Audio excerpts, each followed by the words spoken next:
வணக்கம். இது நியூஸ் தமிழின் தேர்தல் பயணம் நிகழ்ச்சி. தேர்தல் பயணம் நிகழ்ச்சியிலே காலேஜ் மாஸ் நிகழ்ச்சி. இந்த நிகழ்ச்சியின் மூலமாக தமிழ்நாட்டில் இருக்கக்கூடிய முதல் மாவட்டம் திருவள்ளூர் மாவட்டம் தொடங்கி கன்னியாகுமரி மாவட்டம் வரை நியூஸ் தமிழ் தேர்தல் குழு பயணம் மேற்கொண்டு இந்த வாகனத்தின் மூலமாக செய்திக்குழு பயணம் மேற்கொள்ள இருக்கின்றோம். இதில் ஒவ்வொரு மாவட்டத்திலும் இருக்கக்கூடிய பிரத்யேக பிரச்சனை என்ன, ஒவ்வொரு மாவட்ட மக்களுடைய எதிர்பார்ப்பு என்னவாக இருக்கின்றது, குறிப்பாக அடித்தட்டு மக்கள் ஆட்சியாளர்களிடமிருந்து என்ன மாதிரியான திட்டங்களை எதிர்பார்க்கிறார்கள், தற்போது இருக்கக்கூடிய ஆட்சியினுடைய அந்த நிலை எப்படி இருக்கின்றது உள்ளிட்ட பல விஷயங்களை கள யதார்த்தம் என்ன என்பதை பிரதிபலிப்பதற்காக நியூஸ் தமிழின் தேர்தல் குழு பயணிக்கிறது. இதுல நாம் இன்றைக்கு வந்திருக்கக்கூடிய இடம் திருவள்ளூர் மாவட்டம் பொன்னேரி தொகுதியில் இருக்கக்கூடிய ஸ்ரீதேவி கலை அறிவியல் கல்லூரிக்கு வந்திருக்கின்றோம். இந்த கல்லூரியில் இருக்கக்கூடிய மாணவ மாணவிகளிடம் குறிப்பாக இளைய தலைமுறையுடைய எதிர்பார்ப்பு என்னவாக இருக்கிறது, அவர்களுடைய அரசியல் புரிதல் என்னவாக இருக்கின்றது, ஆட்சியாளர்களிடமிருந்து தமிழக அரசாங்கத்திடமிருந்து மாணவர்கள் இளைய தலைமுறையினர் எதிர்பார்ப்பது என்ன, என்ன மாதிரியான மாற்றத்தை அவர்கள் எதிர்பார்க்கிறார்கள் என்பது குறித்த பல விஷயங்களை இன்றைக்கு நாம் இந்த நிகழ்ச்சியின் வாயிலாக கேட்டு அறிந்து கொள்ள இருக்கின்றோம். பல நிகழ்ச்சிகள் இருந்தாலும் கூட இளைய தலைமுறை ஏனென்றால் அவர்கள்தான் இந்த தமிழ்நாட்டை எதிர்காலத்தை தீர்மானிக்கக்கூடிய சக்தியாக இருப்பதனால அவர்களுடைய எண்ண ஓட்டம் என்னவாக இருக்கிறது என்பதை கேட்டு அறிந்து கொள்ள நாம் இருக்கிறோம்.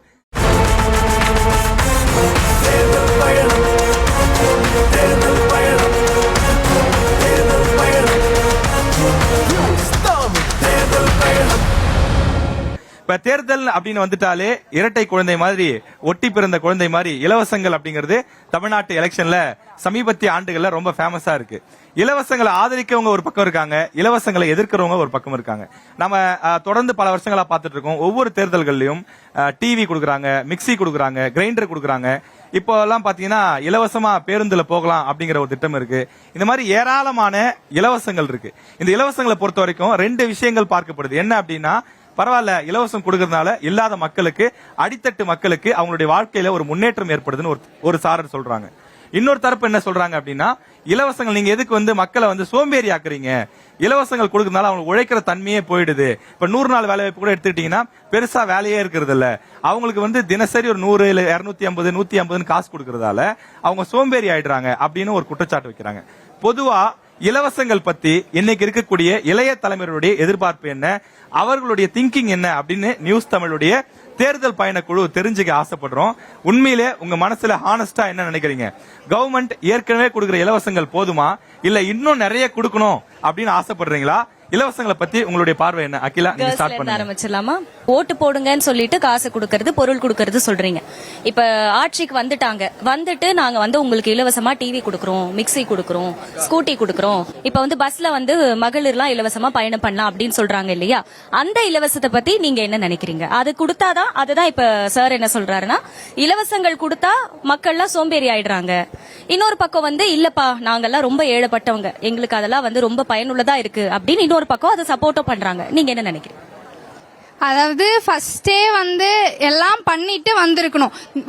ஆட்சிக்கு அந்த சர்வீஸ்ல இறங்குறது குட்ன்னு தான் சொல்லுவேன்.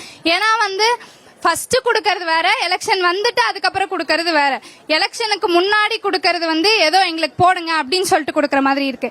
அதுக்கப்புறம் எலெக்ஷன் முடிஞ்சு பீப்புளுக்காக குட் அண்ட் வெல்த் ப்ரிஃபர் பண்ணி அவங்களுக்கு சொல்றது குட் அண்ட் ஓகே. நலத்திட்ட உதவிகள் செய்யறதா இருந்தா தேர்தலை ஒட்டி கொடுக்க கூடாது, அது ஏதோ தனிப்பட்ட முறையில வேற ஏதோ விஷயத்துக்காக கொடுக்கற மாதிரி ஃபீல் ஆகுதுன்னு சொல்றீங்க. ஓகே. இலவசம் கொடுக்கறதுனால ஏழைங்களுக்கு எல்லாம் ரொம்ப யூஸ்ஃபுல்லா இருக்கு. கஷ்டப்படுறவங்களுக்கு எல்லாம் கொடுக்கும் போது அவங்களுக்கு நல்லா யூஸ்ஃபுல்லா இருக்கு. இப்ப பஸ்லாம் ஃப்ரீயா விடுறாங்க, மகளிருங்கெல்லாம் பஸ்ல ஃப்ரீயா வரலாம் அப்படி சொல்றாங்க. அதனால ரொம்ப கஷ்டப்படுற ஃபேமிலி எல்லாம் வரும்போது அவங்களுக்கு யூஸ்ஃபுல்லா இருக்கு. பொதுவா இலவசங்கள்ன்றோம். நம்ம எதையுமே மக்கள் நினைச்சாங்கன்னா கண்டிப்பா அந்த இலவசம் அப்படின்ற வார்த்தைக்கே இடம் இல்லாம பண்ணலாம். ஏன்னா எல்லா மக்களும் சேர்ந்துதான் நம்மளுடைய ஆட்சியாளர்களை நியமிக்கிறோம். அப்படி இருக்கும்போது நம்ம எதையும் எதிர்பார்க்காம நம்மளுக்கான ஒரு ஆளுமை திறமை படைத்த ஒரு மனிதனை நம்ம நிர்வகிக்கணும் அப்படிங்கிறது தான் முக்கியமான கருத்தா மக்கள் கருதணும். இதுல 50-50 தான் இருக்குன்னு சொல்லிட்டு எல்லாருமே பாதி பேர் சொல்லியிருக்காங்க. சோ இன்னும் சுவாரஸ்யமா போகும்னு நினைக்கிறேன் அடுத்தடுத்து நம்ம கேட்கறது. ஆமா ஹாசினி, இப்ப நாம எதிர்பார்க்கவே இல்லை இவ்வளவு ஆச்சரியமான விறுவிறுப்பான பதில்கள் தருவாங்க அப்படின்னு சொல்லி. ஓகே, நம்ம இன்னொரு இன்ட்ரெஸ்டிங்கான டாபிக் போவோம். இப்ப தமிழ்நாட்டுல பெரிய சர்ச்சையாக இருக்கக்கூடிய ஒரு விஷயத்தை பத்தி நாம பேச போறோம். தமிழ்நாட்டுல சர்ச்சையா இருக்கக்கூடிய விஷயம் என்ன அப்படின்னா, சிட்டியில இருந்து கிராமங்கள் வரைக்கும், கிராமங்கள்ல இருந்து குக்கிராமங்கள் வரைக்கும் அனைத்து இடங்கள்லயும் இன்னைக்கு ஒரு பெரிய பேசு பொருளா ஒரு பிரச்சனையா இருக்கக்கூடிய விஷயம் அப்படிங்கிறது டாஸ்மாக். சாராய கடைகள் ஒழிக்கப்பட்டாலும் டாஸ்மாக் கடைகள் இருக்கு. டாஸ்மாக் கடைகள் வேணும் அப்படின்னு ஒரு தரப்பு சொல்றாங்க, டாஸ்மாக் கடைகள் வேணாம் அப்படின்னு ஒரு தரப்பு சொல்றாங்க. டாஸ்மாக் கடைகள் வேணும்னு சொல்ற தரப்பு யாருன்னா குடிக்கணும் அப்படின்னு ஆசைப்படுறவங்க. அப்படி கிடையாது. தமிழ்நாட்டுக்கு இன்னைக்கு பொருளாதாரத்தை கொடுக்கக்கூடிய, இப்ப நான் சொல்றாங்க இல்லையா, மேடம் சொல்றாங்க இல்லையா, இலவச திட்டங்கள் இவ்வளவு கொடுக்கிறோம் அப்படின்னு. அந்த இலவச திட்டங்கள் எல்லாம் கொடுப்பதற்கு ஒரு முக்கிய பொருளாதாரமா இருக்கக்கூடியது டாஸ்மாகில் இருந்து வரக்கூடிய பணம் தான். இப்ப நீங்க டாஸ்மாக் வேணான்னு சொல்லி எல்லா கடையும் மூடிட்டீங்க அப்படின்னா தமிழ்நாட்டுக்கான வருமானம் எப்படி கிடைக்கும்? வளர்ச்சி திட்டங்களை எப்படி கொடுக்க முடியும்? மாதம் மாதம் மாணவர்களுக்கோ மாணவிகளுக்கோ அல்லது மகளிருக்கோ கொடுக்கக்கூடிய அந்த பணம் முதற்கொண்டு பல விஷயங்களுக்கு ஒரு பெரிய நெருக்கடி ஏற்படும், சிக்கல் ஏற்படும் அப்படின்னு சொல்லி சொல்றாங்க. அப்ப இந்த பிரச்சனை இருக்கக்கூடிய நிலையில டாஸ்மாக்னால உண்மையிலே பிரச்சனை ஏற்படுதா? இப்ப 2 விதமான கேள்விகள் இருக்கு. சார் எங்களுக்கு பிரச்சனை இருந்தாலும் பரவாயில்ல சார், டாஸ்மாக் மட்டும் முதல்ல மூடிடுங்க சார் அப்படின்னு ஒரு தரப்பு சொல்லுவாங்க. இன்னொரு தரப்பு சொல்லுவாங்க, சார் டாஸ்மாக்கு நாங்க பழகிக்கிட்டோம், பிரச்சனை இல்ல, பெருசா இல்ல, பொருளாதாரம் ரொம்ப முக்கியம் சார், குடிக்கிற ஒரு செக்டார் குடிச்சிட்டு தான் இருப்பாங்க, அவங்கள மீட்டு கொண்டு வரணுங்கிறது ஒரு பக்கம் இருந்தாலும் தமிழ்நாட்டுக்கு பொருளாதாரம் அவசியம் அப்படின்னு ஒரு சில பேர் கருதலாம். மாணவிகள், பெண்கள் என்ன நினைக்கிறாங்க அப்படின்னு பார்க்கலாம். டாஸ்மாக் கடைனால நம்ம தமிழக அரசுக்கு பெரிய வருமானம் வருது.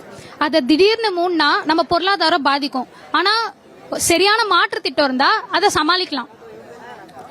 நம்ம ஒரு முக்கியமான கேள்வி கேட்கணும், மக்களோட நலன் முக்கியமா, அரசாங்க வரி முக்கியமா?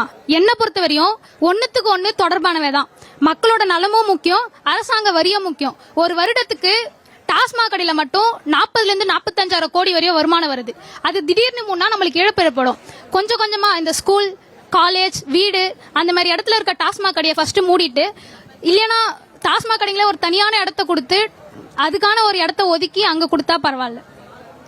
டாஸ்மாக் கடைகளுக்கு பதில் காலேஜ் இது பண்றது, ஃப்ரீ எஜுகேஷன் கொடுக்கறது, வேளாண்மையை மேம்படுத்துறது, விவசாயத்தை நியூ டெக்னாலஜில கொண்டு வருதுன்னா டாஸ்மாகோட வருமானம் குறைஞ்சாலும் நம்மளோட பொருளாதாரம் குறையாது.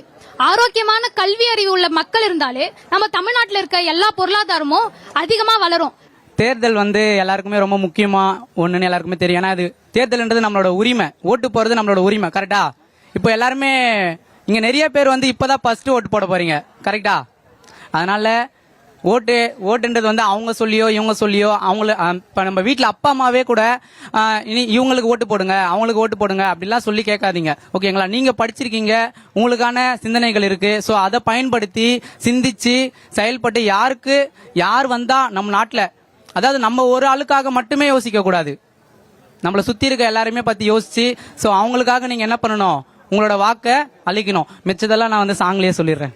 ஓட்டு போடதான் எல்லோரும் ஒன்னா சேரணும், நீ போடுற ஓட்டுல தமிழ்நாடு மாறணும், போத பழக்கொல்லாம் நாட்டுல ஒழிஞ்சி ஆவணும், நல்ல தலைவன் தான் அதுக்கு முதல்வராகணும், மனுஷன்னா மதிக்கணும் நேசிச்சு, அது போல தலைவரை நீங்க எடுங்க யோசிச்சு, நம்மளோட நாடுதான் நம்மளுக்கு மூச்சுங்க, தரமான முதல்வர் இல்லைன்னா நாடு போச்சுங்க, உனக்கு பிடிச்ச தலைவருக்கே போடலாங்க ஓட்டு, நீ ஓட்டு போட காசை மட்டும் வாங்கிடாத கேட்டு, உனக்கு பிடிச்ச தலைவருக்கே போடலாங்க ஓட்டு, நீ ஓட்டு போட காசை மட்டும் வாங்கிடாத கேட்டு, ஓட்டு போடதான் எல்லோரும் ஒன்னா சேரணும், நீ போடுற ஓட்டுல தமிழ்நாடே மாறணும், போத பழக்கொல்லாம் நாட்டுல ஒழிஞ்சி ஆவணும், நல்ல தலைவன் தான் அதுக்கு முதல்வராகணும்.